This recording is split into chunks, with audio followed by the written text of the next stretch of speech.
asociados a que ustedes puedan utilizar en cuanto ustedes vean este tipo de pacientes, ¿ya?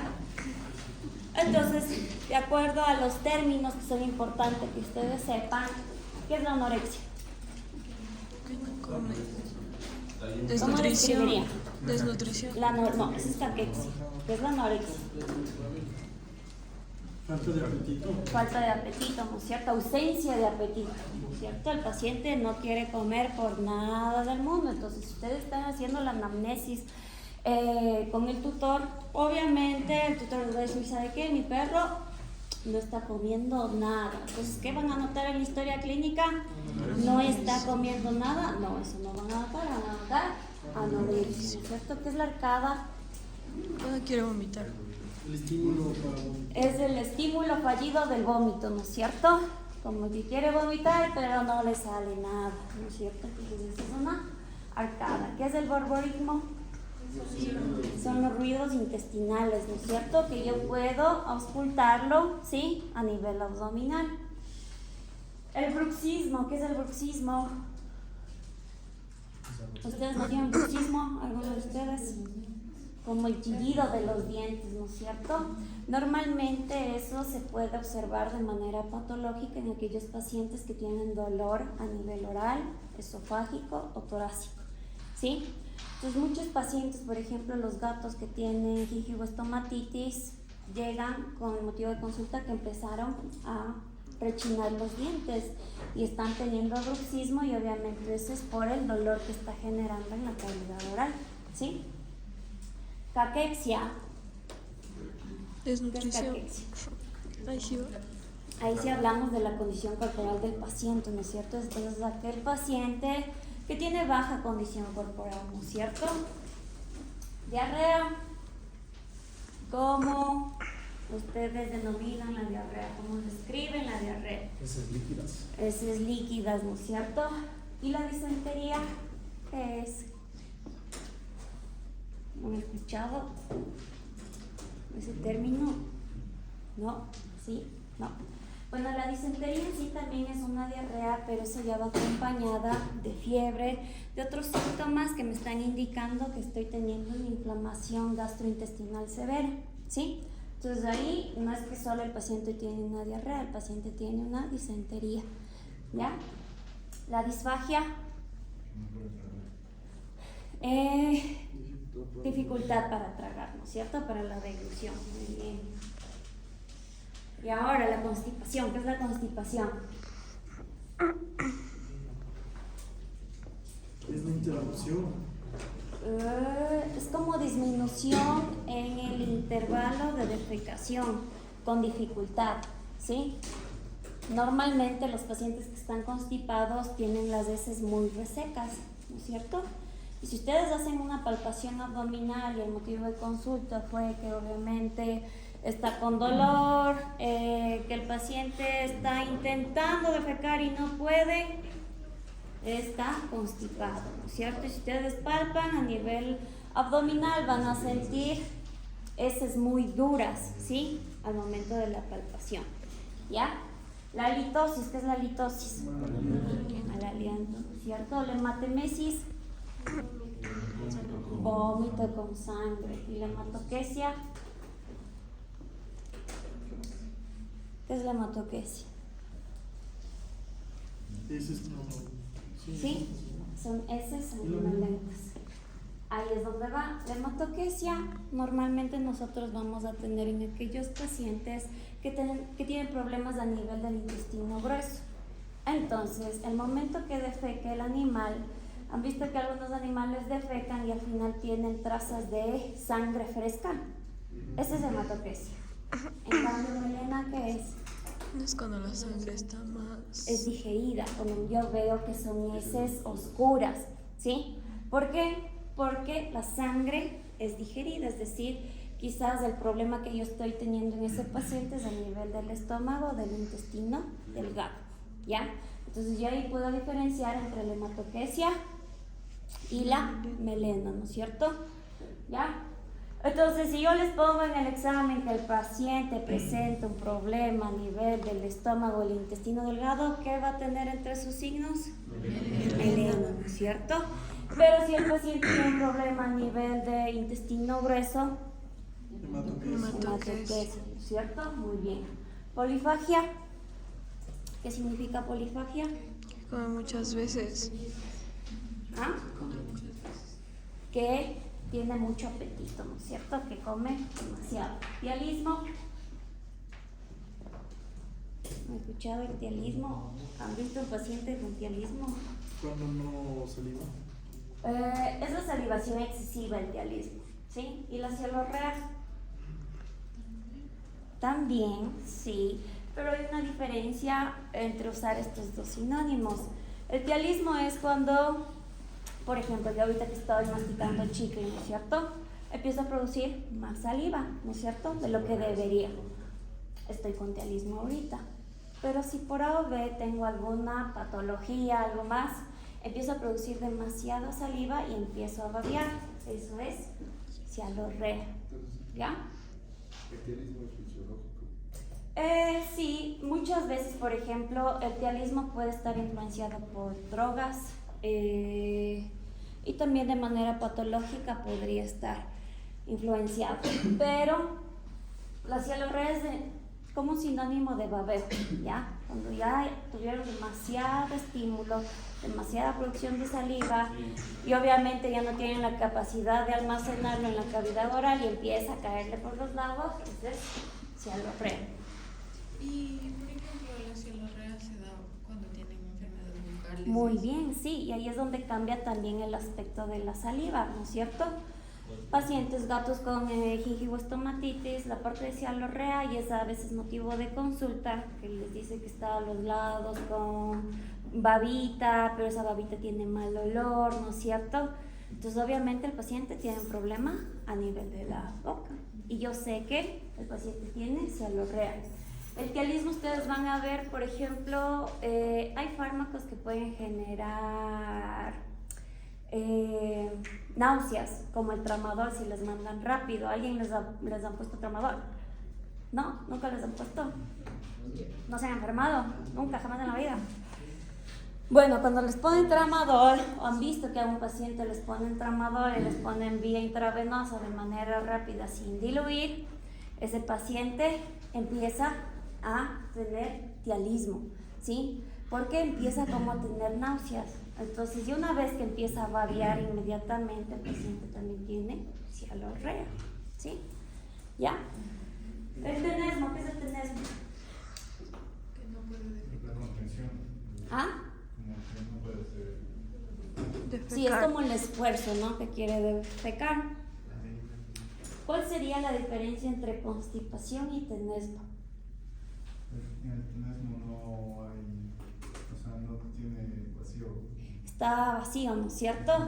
El paciente no está constipado, no es que está reteniendo esos fecales, es más el estímulo que está teniendo. Puede ser por un aumento de peristaltismo, por alguna afección gastrointestinal, y es ahí donde el paciente tiene tenesmo. Y el vómito es cuando ya eliminan todo el contenido gástrico, ¿no es cierto?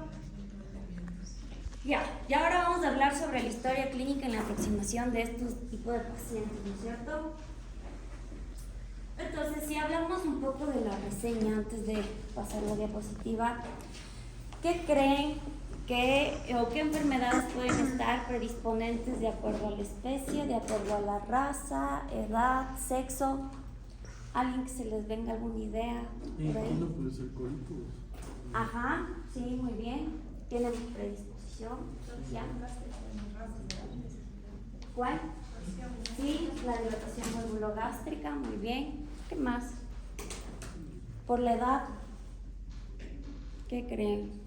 Que van a tener predisposición en jóvenes y en gerontes. Afecciones más infecciosas, ¿no es cierto? Parasitarias.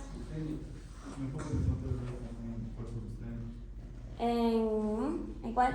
¿En jóvenes? Sí, también podría haber como mayor relevancia. ¿Y en gerontes? ¿Ah? No, de acuerdo estamos aproximándonos al paciente gastroentérico, ¿no? Recuerden que estamos viendo el sistema gastroentérico. Ya. La retención fecal no se da más en cachorros. Bueno, ahí iría por la parte de la nutrición, pero en la nutrición abarcaría cualquier edad.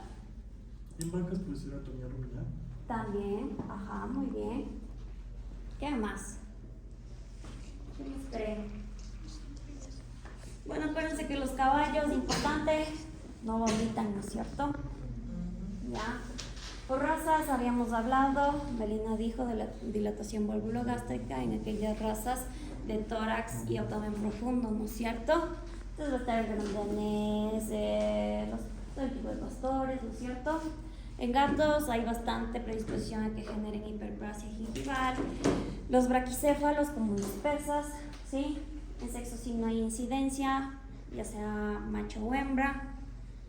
Y por la edad, los jóvenes sí vamos a tener un tema de parasitosis alimentaria por desnutrición, quizás deficiencia de vitaminas, minerales, aminoácidos en general. Y en los gerontes va a ser más porque podemos tener enfermedades degenerativas, como ¿cuál?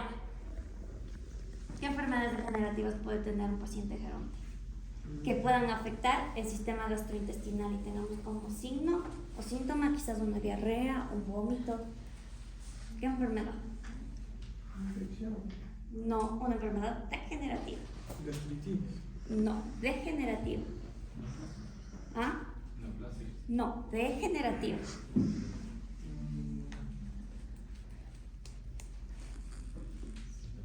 ¿Qué presenta el paciente? Vómito y diarrea. Si es degenerativa, estoy hablando de insuficiencias. Insuficiencia renal, muy bien, eso ya les hablé en la anterior clase de por qué el paciente renal puede tener síntomas gastroentéricos, ¿ya? Metabólico, tumoral también, ¿no es cierto? Ya. Entonces, en la anamnesis, ¿en qué nos vamos a fijar específicamente? ¿Qué es lo que yo voy a preguntar y qué es lo que me interesa saber de ese paciente? Si quizás el motivo de consulta fue que empezó con algún síntoma gastrointestinal, ¿no es cierto? Entonces, primero, dependiendo del motivo de consulta, me voy a fijar en los signos, ¿no? Y voy a preguntar la duración, la progresión, la remisión y en general, ¿no es cierto? La alimentación es muy importante, ¿sí? Porque si tengo un cambio de alimentación muy marcado, obviamente quizás esa vaya a ser la causa.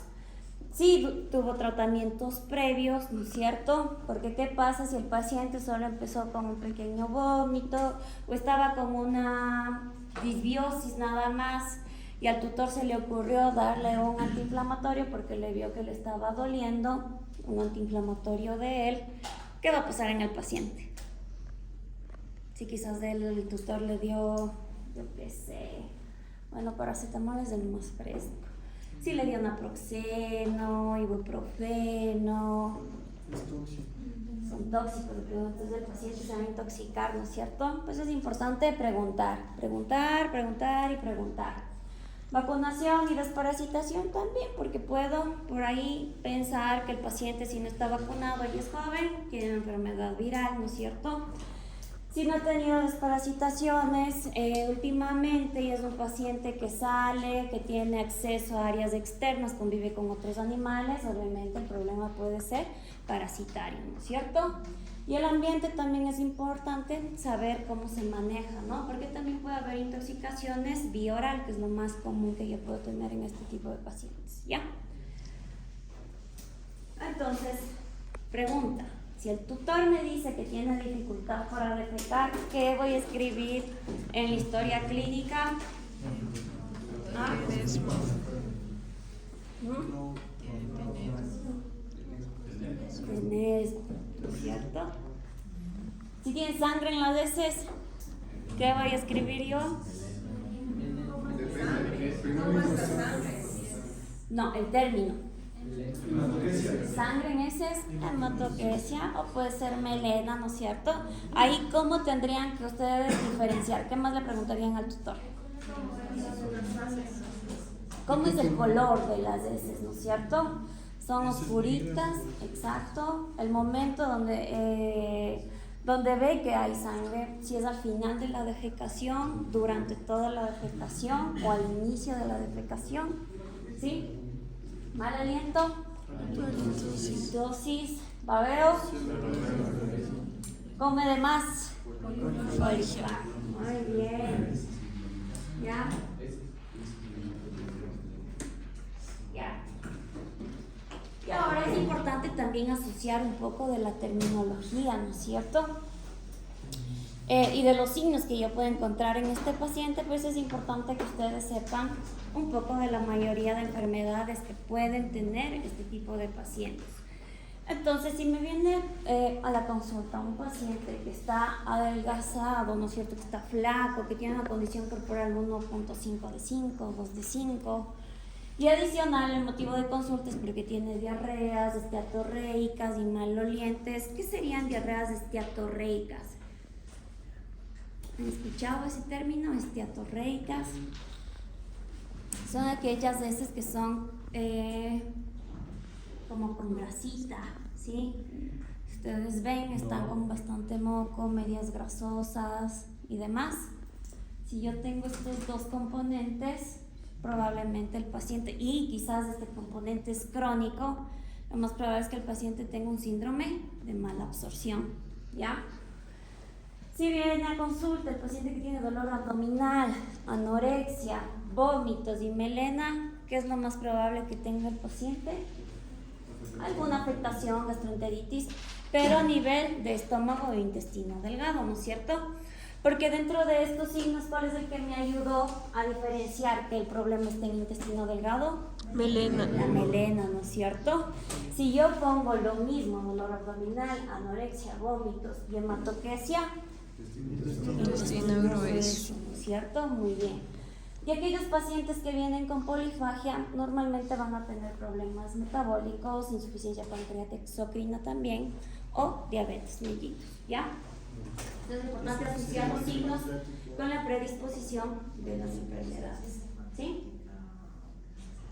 Entonces, ya hablando del examen clínico, en la inspección, ¿qué vamos a ver? Lo más importante que yo voy a ver, bueno, primero inicial, yo voy a hacer la inspección inmediata, ¿no es cierto? Donde solo voy a utilizar mis ojos, y como estoy utilizando solo mis ojos, voy a ver al paciente su conducta de manera alejada. Yo todavía no le toco al paciente, ¿no es cierto? Entonces, la mayor parte de estos pacientes, cuando tienen dolor abdominal, optan por ponerse en esta postura de rezo, ¿sí? Siempre pasan así. Y a veces el tutor llega diciendo que el perrito de él pasa todo el tiempo haciendo sí, como que está rezando, ¿no es cierto? ¿Y cómo se llama esta postura? Cifosis, muy bien. Entonces, ese encorvamiento excesivo obviamente también va a ser marcado por dolor abdominal, ¿no es cierto? Entonces ahí intervendría luego la palpación que yo haría en ese paciente, ¿no es cierto? Para ver si el dolor es a nivel de columna o es a nivel abdominal, ¿ya? Pues esas son como las dos posturas que vamos a ver bastante en aquellos pacientes con dolor. Ahora en caballos, el caballo que tiene cólico, ¿sí? Normalmente se recuesta de lado, como que se bota, se para, se revuelca, sí, ya les voy a poner el video, y empieza a tener mucha sudoración. Entonces este es un signo de cólico en el índice. Miren.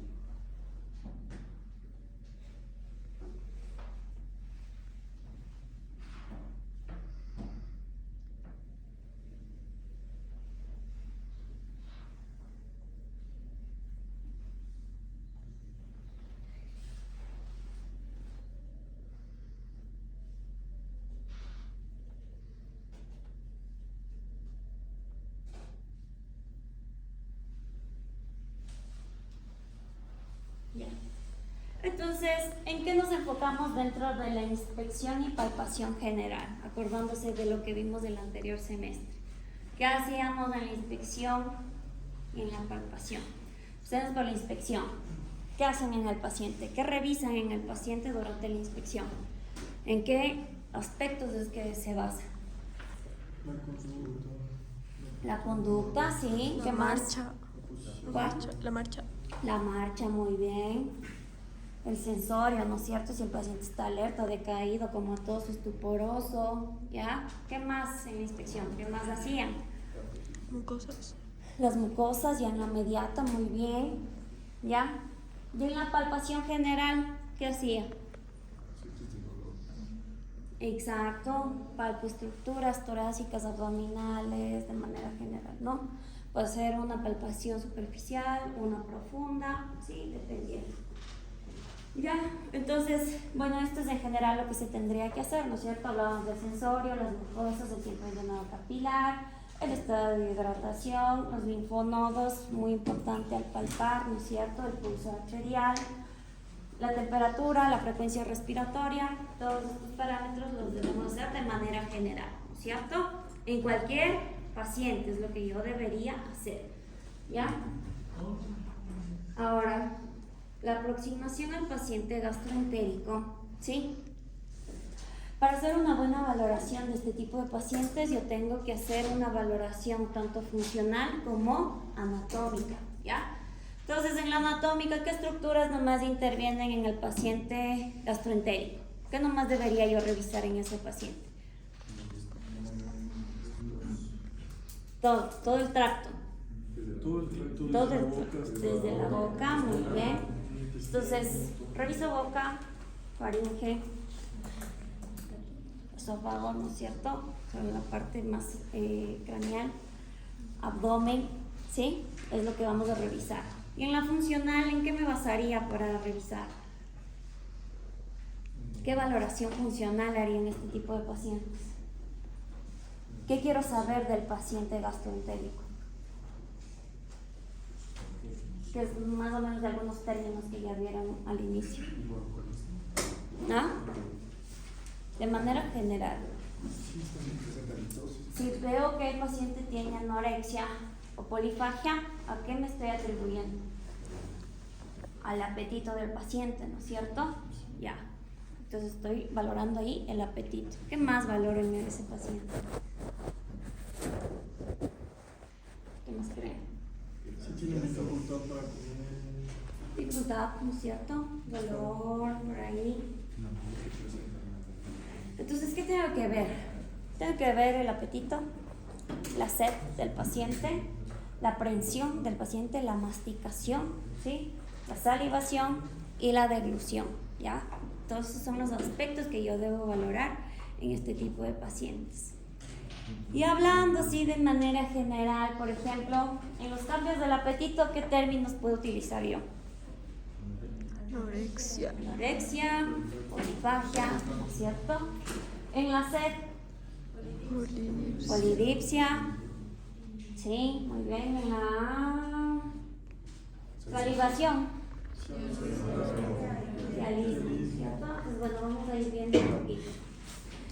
Pero preguntita, ¿por qué nos da hambre a nosotros? ¿Por qué tienen hambre? ¿Y por qué mientras tienen hambre también les da sueño a veces? Bueno, la mayoría de veces, ¿no? ¿Por qué? ¿Qué pasó? Les dio el mal de puerco, ¿no es cierto?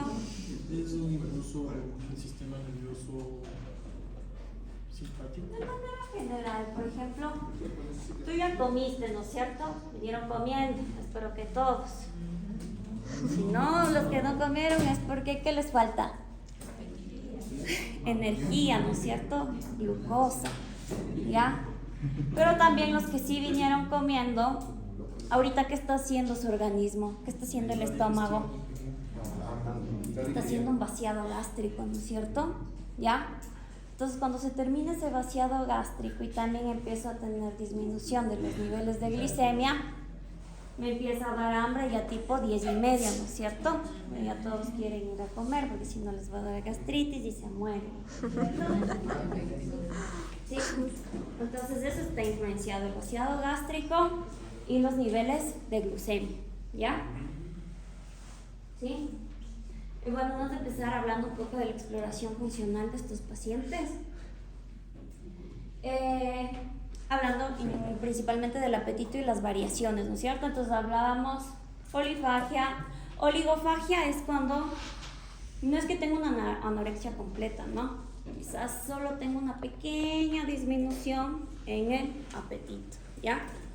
Entonces la polifagia, como les dije, siempre voy a ver en aquellos pacientes que tienen enfermedades metabólicas o también tienen un síndrome de mala absorción, ¿sí? son aquellos pacientes que sí comen, pero vienen con la condición corporal 1 o 2 de 5, ¿sí? Diabetes mellitus también. La oligofagia en enfermedades febriles es aquel paciente que viene y que dice, este también como un sinónimo sería hiporexia, ¿sí? Que yo podría utilizar. Entonces es aquel paciente que bajó su apetito, ¿no es cierto? Come, pero come muy poco. Entonces a ese paciente algo le está pasando. Y lo más común es aquellos pacientes que tienen algún problema infeccioso, inflamatorio. Si tienen un síndrome paraneoplásico, obviamente el paciente está inflamado. También por eso, como le duele, le molesta, no está comiendo bien, ¿ya? Cuando tengo pacientes deshidratados, también, ¿sí? Y también la pica o la parorexia, ¿sí? ¿Qué sería? ¿Qué es la pica? Empiezan a consumir cosas que no es alimento, ¿no es cierto? ¿Como qué? Piedras, tierra, todo lo que asoma, ¿no es cierto? ¿Sí? Normalmente esto va a ser por déficit de vitaminas, minerales, aminoácidos en general, ¿no es cierto? También porque obviamente estoy teniendo una alteración del sistema nervioso o de la conducta del paciente, ¿ya? Entonces esos son los términos que yo debería utilizar en aquel paciente que tenga cambios en el apetito, ¿sí? ¿Ya? ¿Sí? Y bueno, ahí falta la anorexia, que es lo que ya ustedes conocen, ya, que no come nada. Y la hiporexia o la oligofagia es cuando disminuye el apetito, ¿ya? Ya. Entonces, ¿cuál es el valor semiológico que yo le doy a el valorar el tema del apetito en el paciente? Aquí yo puedo dar un pronóstico, ¿no es cierto? Por ejemplo, si yo tengo un paciente que recupera el apetito durante el periodo de la enfermedad, que está hospitalizado en general, ¿qué pronóstico le doy? Muy bueno. Bueno, ¿no es cierto? Sí va a vivir, no va a morir, ¿ya? Pero si tengo una pérdida de apetito en aquel paciente que entró a consulta, que se quedó hospitalizado y que los primeros días sí comió un poco, pero ahora ya no me está comiendo, ¿qué pronóstico le van a dar? Reservado a malo, ¿no es cierto? Todo lo que estoy haciendo no me está ayudando a recuperar al paciente. Entonces, lo más probable, o estoy haciendo algo mal yo, o el paciente sí tiene algo muy severo e irreversible que yo no puedo hacer ningún cambio, ¿ya?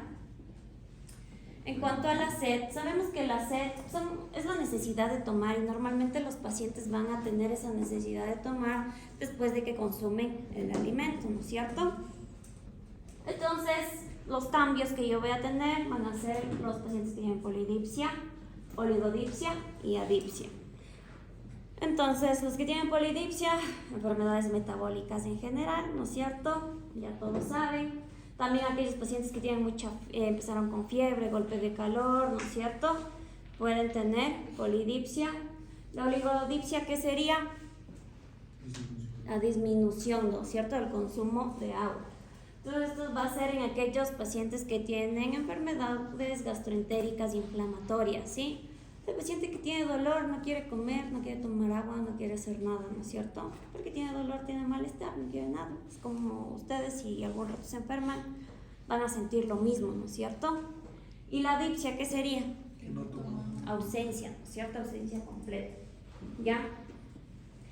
Y ahora vamos a hablar de la aprensión.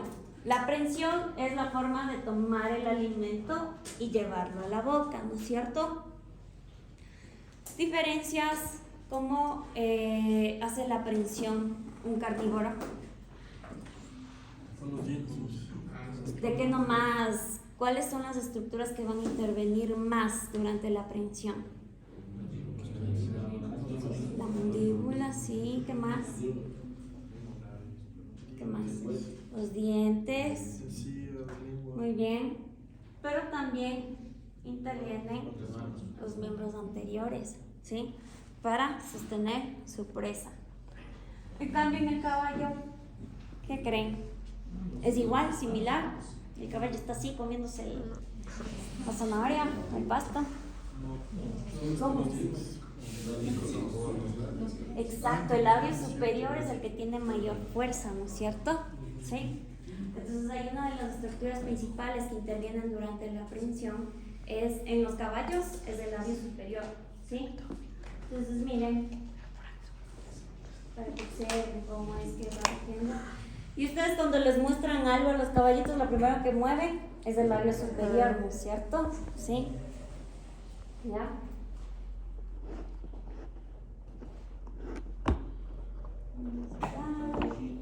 Ahora miren cómo come el carnívoro, ¿sí?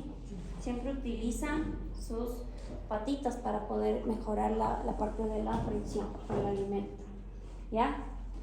Utilizan mucho la parte de los dientes, ¿sí? Y esto es importante saberlo de cada especie, porque si yo tengo alguna patología, alguna anomalía, yo voy a ver cambios en la conducta y en el comportamiento el momento de consumir alimento en este tipo de pacientes, ¿no es cierto? Entonces, ¿en qué casos creen ustedes que estaría afectado? Si es por una forma mecánica, ¿qué crees, Martín?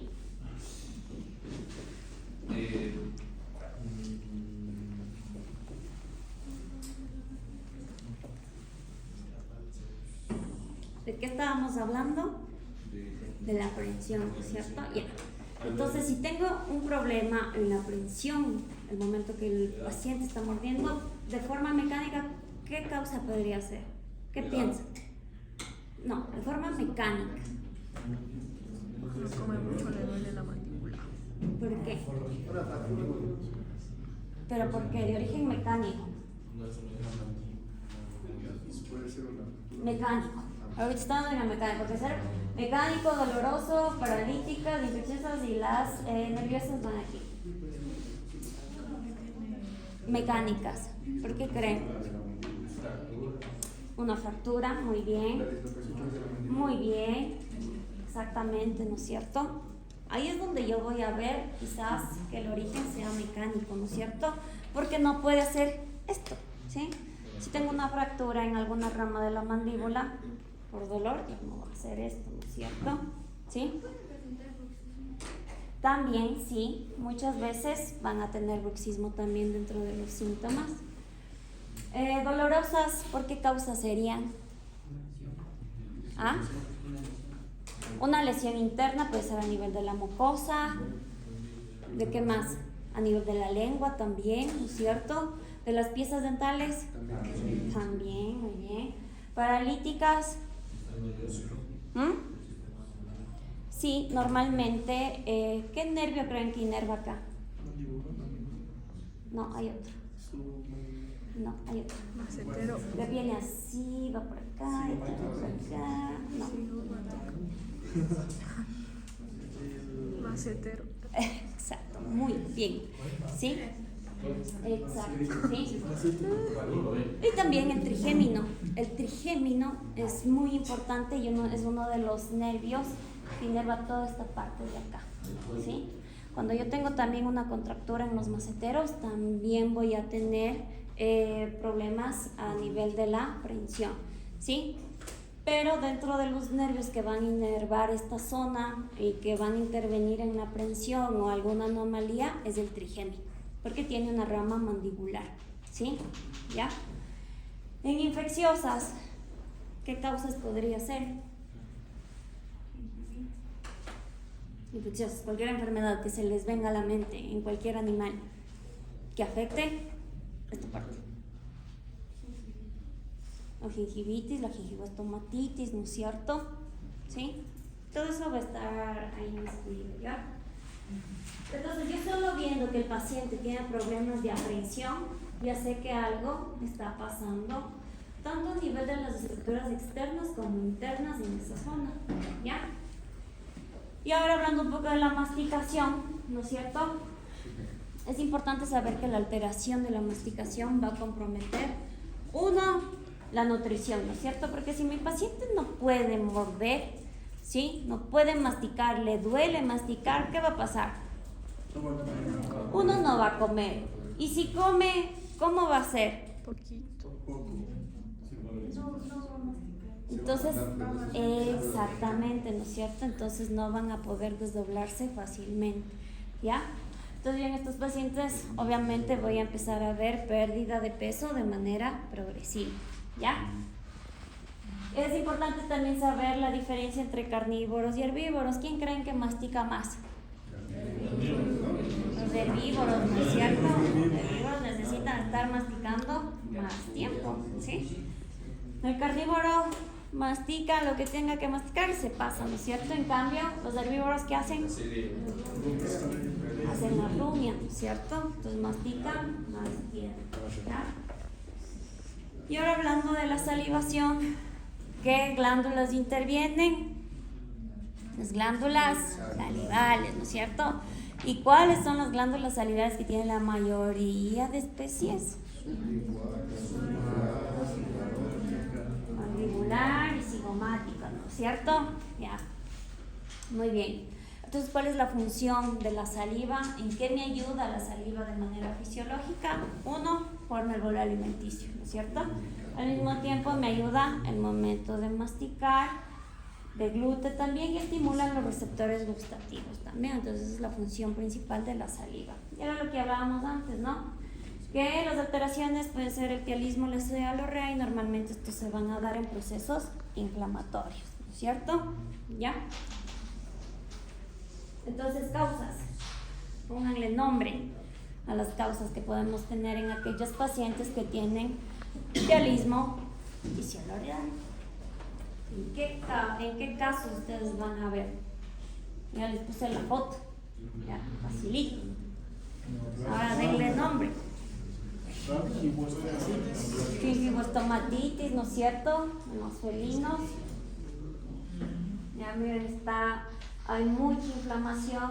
Obviamente el paciente tiene mucho dolor, entonces empieza a generar mayor producción de saliva. Miren cómo tiene.